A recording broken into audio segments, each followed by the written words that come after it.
Oh, anyway, Jojo uwi kayo dito Boss Dada, bigyan mo ang pamasahe si Jojo. Tsaka si Spencer. Tapos ano? Bigyan mo ang pamasahe yan. Madali mo, magkano lang pamasahe? May piso per ngayon, di ba?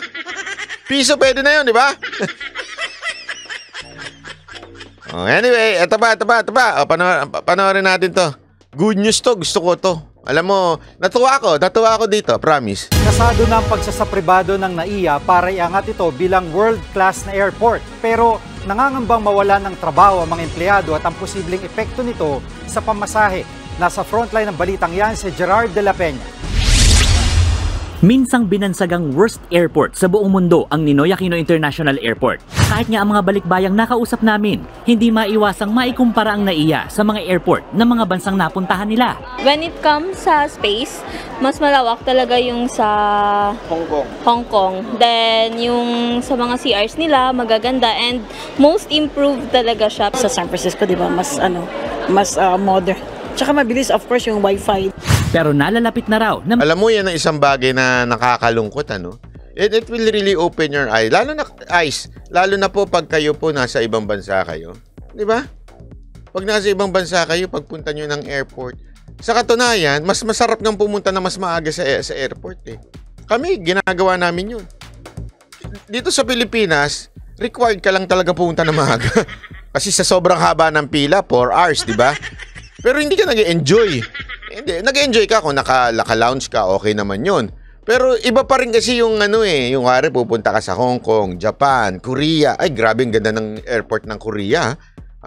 One time nakapunta ako dyan bago pumunta ng basta somewhere. Pumunta ako dyan. Ay, grabe ang ganda ng airport nila. Ang laki-laki. Sa Japan naman, lahat nakabendo. Pati PSP, mga nakabendo. Kulang na lang doon, pati babae nakabendo. De, joke lang Si Jojo kasi, pag nakikita yung pagmumukha ni Jojo, pang macho dancer eh. Ay na, ko. Hindi, kulang na lang doon, mga macho dancer. Tapos pag pindot mo, malalaglag siya. Sa Hong Kong, ang ganda nung, di ba, ang lawak-lawak, para talagang, tapos ang sarap pa ng pagkain. Di ba? Sa Hong Kong, grabe hindi, walang biro Tuwing kami nagpupunta ni Mocha dyan sa Hong Kong, inaagahan talaga namin kasi, di ba, parang may tatawid pa na mahaba doon.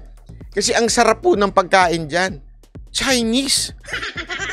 Siyempre, Hong Kong Ano ang Pilipino po dyan? Hindi, masarap po talaga. Di ba? Yun talaga ang katunayan na dyan. Kaya nga nakakatuwa ito. Dahil, tingnan mo naman ang itsura ng airport natin. Traffic na nga sa EDSA, traffic pa sa loob ng airport. Di ba? Tapos, para mga sanggano, mga tao, mga security dyan. Hindi ko alam airport police, yung mga nagbabantay sa mga screening, bakit parang mga sanggano kayo? Hindi, nagtatanong lang ako. Galing po ba kayo sa kanto? Pinulot ho ba kayo doon? At nilagay kayo dyan bigla? Ako nagtatanong lang naman Hindi naman sa binabanatang kayo, pero pwede ho bang lagyan natin ng professionalism minsan? Kasi kayo ang unang humaharap sa mga tao. Papaturista. Alam niyo yung di ba, ano ho ba ang ugaling meron tayo mga Pilipino? Tayo yung masiyahin. Tayo yung very, di ba, may tinatawag nga sa atin na tayo talaga yung hospitable. Yung talagang tuwan-tuwa. Pero yun dyan parang... Ngayon to? Ngayon sa'yo? Bakit bukas? Hindi lang o lalaking ganyan Lalo-lalo na babae. Mga babae dyan sa... Ewan ko nga, insecure ba yung mga babae dyan sa Tanungin ko lang kayo, sana makarating sa inyo itong mga animal kayo, mga masusungit na mga babae dyan. Porket babaeng maganda dumaan, kailangan nyo talagang sungitan? Insecure kayo? O baka yung jowa ninyo pinagpapalit kayo sa mga magagandang babae? Tanong ko lang. Hindi, minsan ganun Na-experience namin yan. Pag sa iba, mabait. Nung nakita na yung mga kagos, nagsungit na si ate. Tapos kumakaano, tinataktak lang yung ano, parang, buksan mo yan, sandali. Ganyan yan eh, meron yan eh, may pantaktak sila. Buksan mo yun. Ito yung bag mo. Ganun eh, di ba?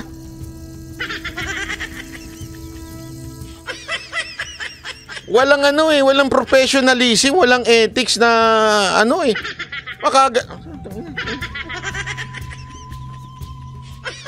Hindi po ba pwedeng sabihin, ma'am, pwede po buksan po natin.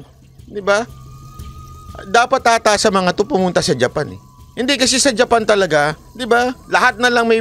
Tatawid ka na nga lang, gaganon pa. Tatawid ah! Pag pinatawid ka.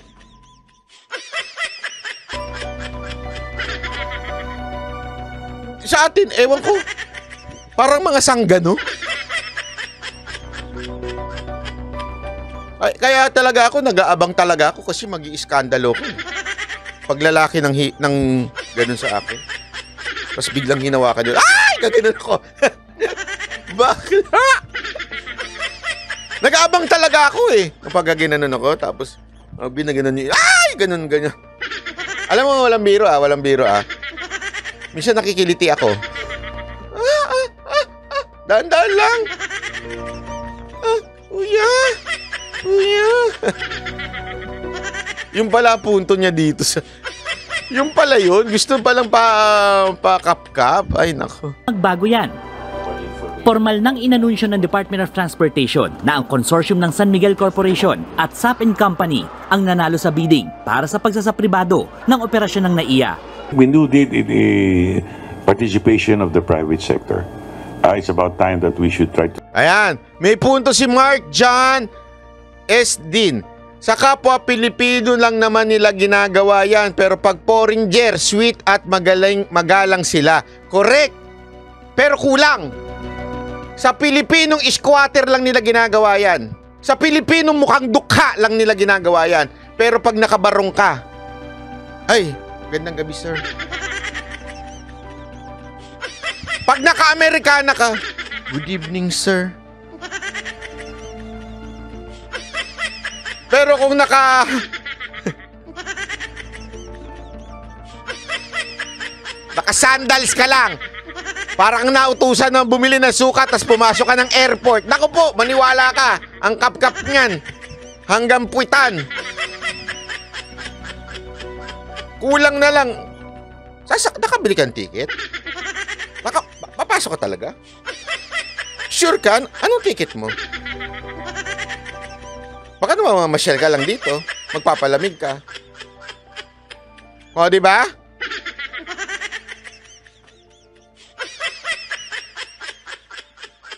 Tama, lalo na nakapagbayad ng travel tax sa Terminal 3, nakasimangot po. Ay, correct kayo dyan. To think and modernize this airport.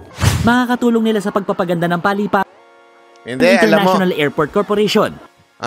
Alam mo, ang lalong-lalo na pag sama ng tingin nila pagka OFW. Kaya nabibwisit talaga ako eh. Nabibwisit ako sa mga ganyan eh. Ayun ko, naiinis ako kasi wala, bas nakakabwisit lang. Ng operator ng Incheon Airport sa South Korea, napili ang San Miguel dahil sila ang may pinakamataas na bid. Handa itong magbigay ng 82% ng kita nito sa gobyerno. Sa kabuuan, sa loob ng 25 taon, 900 billion pesos ang posibleng kitain ng gobyerno. Katumbas yan ng 36 billion pesos kada taon. Mas malaki ito kaysa sa mahigit 1 billion. Alam mo kung ba't ko nasabi to? Kasi nung mga panahon na si Mocha opisyal ng gobyerno, pag nakakasama ko sa airport, mabait eh. Mabait yung mga tao doon. Ay, ma'am, good evening po, ma'am. Alam mo, hindi ako natutuwa doon na parang VIP ang dating ng isa, porket opisyal. Hindi ako natutuwa na ganito turing nila kay Mocha. Hindi ako natutuwa. Dapat, ganun ang turing nila sa lahat ng tao. Kasi yung taong bayan na nagpapasahod sa mga yan. Tama, mali. Hindi ho si Mocha lang. O hindi kaya yung opisyal lang. Kasi pag opisyal, grabe ho ang bati nila. Talaga, ma'am, sir. Magaling pa yan. Pero pagka ordinaryo yung tao na, wala na. Parang ano na, parang bang istorbo sa trabaho nila. Sige na, pasok ka na nga naman. Matapos na ito. Nakauwi na ako, mapunta sa jowa ko. Yung piso lang na kinikita ngayon ng pamahalaan. Pero ang malaking kitang yan, may katumbas na 122.3 billion pesos na gasto. Hindi, ito maganda ho itong privatization. Sa totoo lang ayan ho yung kikitain ng NAIA, 900 billion sa 25 years. Kada taon, 36 billion. Kita ngayon, 1.78. Nakita nyo? Yung kita natin ngayon, 1.78. Pagka na-privatize na po yan, magiging 36 billion. Alam nyo kung bakit? Ngayon, masabi nyo naman, baka nakawin lang nila yan. Hindi na ho natin problema yan. Hindi, ibig ko sabihin, isa-isa lang tayo. Isa-isa lang. Huwag agad tayo negative. Isa-isa mula tayo. Kasi kung sasabihin kagad natin, nakawan na to, huwag na tayo magbayad ng tax. Nakawin pala nila Hindi yun ang punto doon. We have responsibilities. Okay? At kung itong ikakaganda ng ating airport, maganda ho ito. Kaya nga itong San Miguel, alam mo, tiwala ho ako dito kasi napakarami yung proyekto nitong naayos. Alam niyo, laki ng pakinabang ng mga Skyway. Maniwala ho kayo, grabe ho yung malaki yung pakinabang ng mga ginagawa nila, pati yung ibang mga airport na inaayos nila. Napakaganda. Kasi ho, eto in fairness naman, si Ramon Ang naman talaga, magaling naman talaga negosyante. And makikita mo naman the way na magsalita siya, makikita mo naman na kung anong klase siyang negosyante. Marunong yung mama. Napakahusay, ika nga. And I think magagawa niya to. Okay, kung ano man ang gawin ng gobyerno, ay hindi na problema ng SMCU yun, ng San Miguel Corporation. Pero ito ho, magandang hakbang. Alam niyo kung bakit? Nakita niyo yung mga simpleng bagay na, of course, ang gobyerno hindi na pinagtutuunan ng pansin. Nakita niyo yung Terminal 3, di ba? Ang laki-laki nun. Ang dami-daming mga stores na pwedeng pagandahin. Magtataka ka bakit walang nagre-renta, bakit ganit. Kasi yung burokrasya ng papasok ako sa gobyerno, sobrang mahal. Sobrang tapos pag nagpalit ng gobyerno, patay na naman, iba na naman. Nagigets nyo? Iba kasi pagka negosyante yung humawak. Pag negosyante yung humawak, ang importante sa kanya, kumita ka para kumita ako. Pareho tayong kikita. Ganoon naman ang buhay. Meron lang talagang sa gobyerno, walang pakialam. Bakit? Hindi masaya mapunta yung pera Minsan, sa amin, wala silang pakialam whether gumanda ang airport, lumiwanag. Yung simpleng paliwanagin na lang yung airport, di magawa Di ba? Parang, bago lang, mukhang luma na. Isipin niyo yan, umayos lang yan panahon ni Pangulong Duterte. Ngayon, i-maintain na lang, hindi pa ma-maintain. Kaya nga, this is a good step. Honestly, ako, nung una, medyo, sabi ko, pa-privatize, ako po. Depende kung sinong developer nito. Pero pagka magaling ang nag-develop nito, sigurado ako, pasok sa banga to. Okay na sa akin to si RSA. Kesa naman gobyerno humawak. Pambira. Di ba? Pati, dito na nga lang magtataka kayo. Eto, ayoko na lang sabihin, pero bakit palipat-lipat ng ang dock ng mga eroplano? Depende kung sino malaki magbigay. Siya ang priority. Di ba? Kaya tuloy, merong maganda, may pangit na terminal. Unlike, kasi sa ibang bansa, hindi ho porket Terminal 1 o Terminal 2 ka, pangit ka, yung Terminal 1 maganda. Hindi ganun. Okay? Sa ibang bansa, nagkataon lang maraming terminal pero magaganda pa rin. Pare-pareho pa rin ng kalidad. Di ba? Sa atin, hindi dito ako, ay, ang pangit dito, sikip dito. Dito ako maayos dito. Bakit? Ano lang dito Etong airline lang na ito Sana ito ang isa sa masolusyonan po ng ni Ramon Ang ng kanyang kumpanya. Mahalaan, pero ang malaking kitang yan, may katumbas na 122.3 billion pesos na gastos para sa NAIA privatization. Ang posibleng epekto niyan, dagdag singil sa mga airlines sa NAIA na kalaunay mauuwi sa taas pasahe. No comment muna sa ngayon ng grupo ng mga airline hanggat hindi pa sila sinasabihan kung gaano kalaki ang dagdag. Ayan, tama naman yun. yung assumption na tataas kagad, easy lang. Premature yun. Mahirap yan. Delikado yan. May premature. Diyan na nga nabubuntis. Nangako naman ng San Miguel na gagawing world-class ang standard ng NAIA habang sinisigurong may Sabi niyo yan San Miguel, inaasahan namin yan. Sana man lang, pumantay man lang tayo sa mga airport dito sa kahit nga Southeast Asia lang O sana dito sa buong Asia, pumantay naman tayo. Pisyo dito ang gobyerno. Ilan sa mga requirement ng DOTR na magdesisyon itong ipabid ang operations at maintenance itong NAIA sa mga pribadong grupo ay yung masiguro ng mga ito na wala na masyadong mahabang pila, mabilis ang mga proseso at may sapat na maupuan ng mga pasero habang naghihintay dito sa loob ng terminal. Pabor yan sa mga... Naalala niyo yung live ko sa Japan? Yung meron pa silang upuan na hindi pala live yung video lang, minamassage. Tapos, as in, grabe ho. Yung laki, ang lawak. Sana maging ganun. Wish ko lang. Kasi alam nyo, it will generate tourism, number 1. Not only going inside the Philippines, but also going out of Metro Manila. Kasi pag maganda airport mo, ang sarap Tapos at the same time, makakaakit pa ho yan ng mga negosyo sa loob. Pag maganda airport, alam naman natin, traffic. Punta na lang tayo dyan, umaga pa lang. Kunwari, flight mo sa gabi, di ba? Umaga pa lang, mamasyal na lang tayo dyan, parang mall naman yan Kasi ginagawa ko yan sa Hong Kong, sa Japan, sa Korea. Aga, okay lang. Yung layover nga namin sa Korea, naalala ko, 6 hours. Nakulangan pa ako sa oras Kakapaikot, kakapasyal. Ganun lalo na yung Singapore, nakita ninyo. Ang lupit. Merong fountain. Merong dun, avatar sa loob. Diba? Sana yun yun lang SMC, we are looking and hoping for a better airport. Mga pasahero, pero ang NAIA privatization, pinangangambahan ng mga empleyado. Hanggang dito na lang muna. Yung mga reklamador na taga-Union, matignan sa kanila yun, trabaho nila yun Hindi, yung mga union sa kumpanya, trabaho nila magreklamo. Ayan yun na sila muna magreklamo. Wala mo tayong magagawa Reklamo sila ng reklamo, wala namang magagawa. Antayin na lang muna natin mangyari yung dapat mangyari. Tsaka ka magreklamo. Kasi ang problema sa atin, hindi pa nga nagagawa, hindi pa naayos, nagre-reklamo ka na. Di ba? Mamahal naman papakit naman Kaya kami. Reklamo ka na kagad. Hindi pa nga nangyayari, wala, di reklamo ka na. Di ba? Reklamador. At ang maganda nito Korean Korean daw yung I think partner SMC ang Changi Airport. Okay?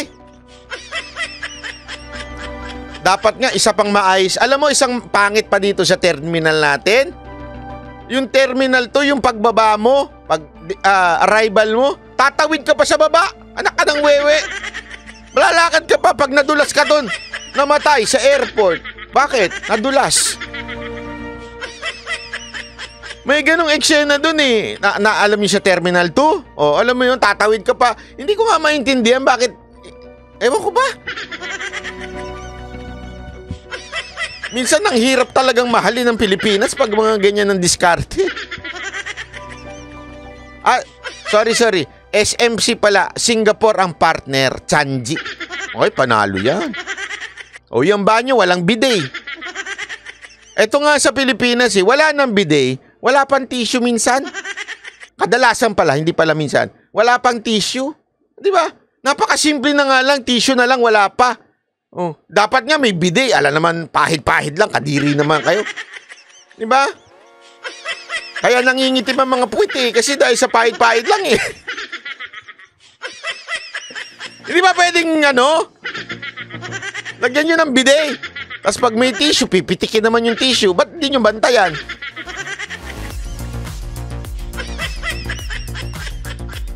Ay, nako. Anyway, maraming salamat.